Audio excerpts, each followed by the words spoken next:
পবিত্র ঈদ উল আজহার আগের দিন শেষ মুহূর্তে জমে উঠেছে কলকাতার পশুর হাটের বেচাকেনা।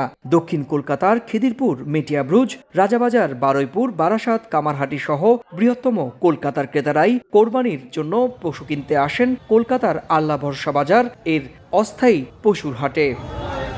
2002 সাল থেকে এই বাজারে দূর দূরান্ত থেকে নিজেদের পোষা কয়েকটি পশু নিয়ে বসতেন বিক্রেতারা। সেটি আস্তে আস্তে এলাকার সবচেয়ে বড় পশুর হাটে পরিণত হয় 2014 সাল থেকে। 14 বছর আগে থেকে ছোট ছোট করে হাট লাগতো, সেটা আমরাই লাগাতাম।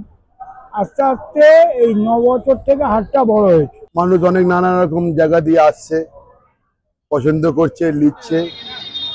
গত বছরের তুলনায় এবার পশুর দাম কম। বাজারটিতে গরুর দাম সর্বোচ্চ 50,000 পর্যন্ত হাঁকা হয়েছে।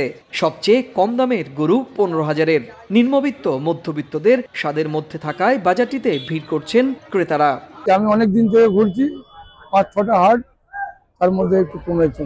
শুধু কলকাতাতেই নয়, রাজ্যের বিভিন্ন জেলাতেও পবিত্র ঈদের অন্যতম অনুষঙ্গ পশু বিক্রির হাট বসেছে এবার। প্রায় প্রতিটি হাটেই শেষ মুহূর্তে পশু বিক্রি জমে উঠেছে।